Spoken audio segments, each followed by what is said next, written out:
Good morning, students. Today we will read our third lesson, third lesson, synthetic fiber and plastic. उस दिन हमने पढ़ा था synthetic fibre और नेचुरल फाइबर के बारे में. ओके कि नेचुरल फाइबर मीन्स क्या होता है कि हमको प्लांट्स और एनिमल से मिलता है. सिंथेटिक फाइबर वो होता है जो केमिकल से बनाया होता है. तो हमने उस दिन पढ़ा था सिंथेटिक फाइबर रेयॉन के बारे में, जो एक आर्टिफिशियल सिल्क है, मीन्स सिल्क का डुप्लीकेट है.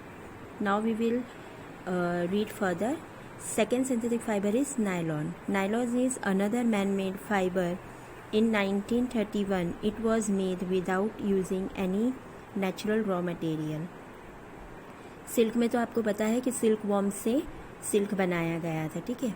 तो और उसका आर्टिफिशियल उन्होंने निकाला रेयॉन करके. अब ये nylon second man made fibre है जो 1931 में डिस्कवर हुआ था और उसको बिना किसी नेचुरल मटेरियल को यूज़ किए बिना बनाया गया था. No plant and no animal.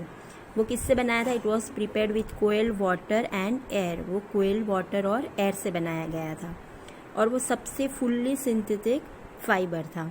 Nylon fibre was strong, elastic and light. It was lustrous and easy to wash. Nylon fibre कैसा था? एकदम स्ट्रॉन्ग, इलास्टिकेबल, एकदम लाइट, एकदम हल्का और एकदम लस्टरस, के धोने में भी एकदम इजी और एकदम स्ट्रॉन्ग कपड़ा था. इसके लिए वो अपनी क्वालिटी की वजह से क्या हो गया, मार्केट में पॉपुलर हो गया.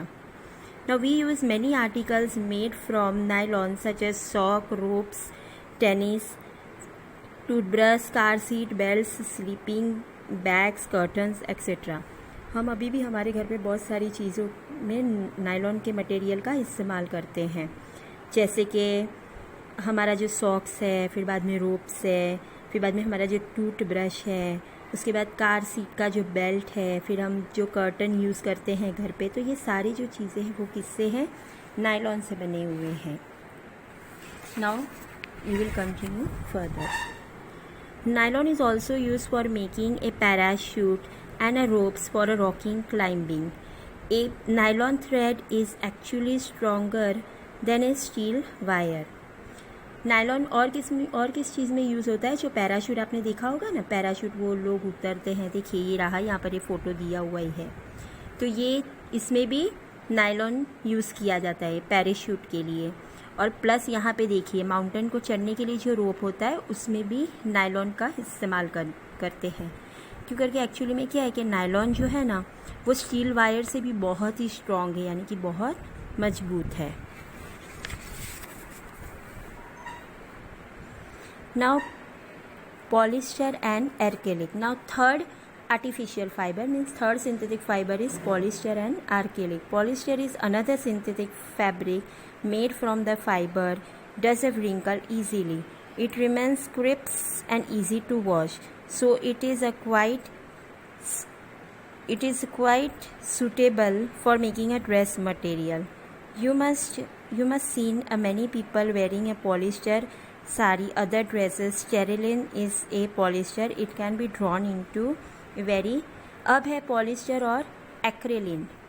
आप लोगों ने देखा होगा पॉलिस्टर भी एक ऐसा सिंथेटिक फाइबर है जो एकदम इजी है, मीन्स धोने में, और उसकी भी क्वालिटी बहुत अच्छी है. बहुत से टाइम आपने ड्रेस मटेरियल और साड़ी मटेरियल में पॉलिस्टर देखा होगा.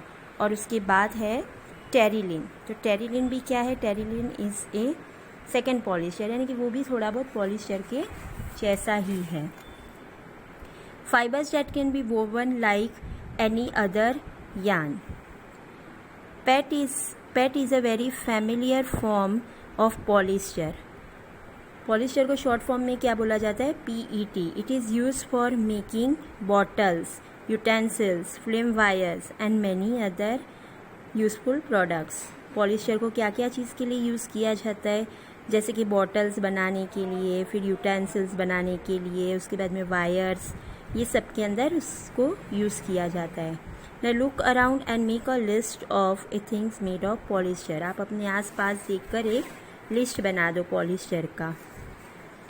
Now we wear sweaters and use a shawl or a blanket in the winter.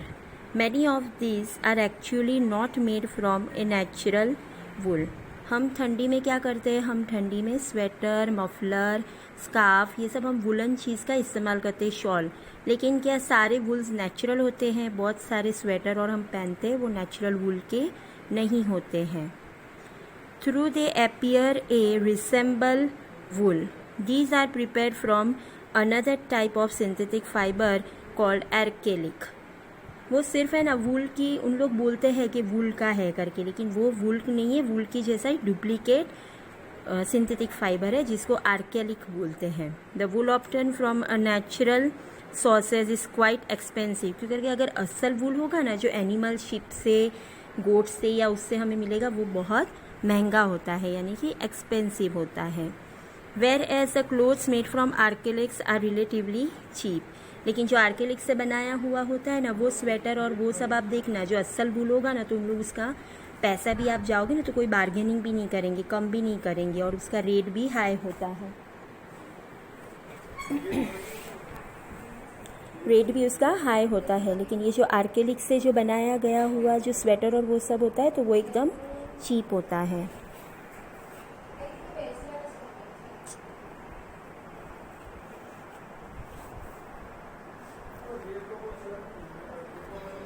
Now we will continue tomorrow.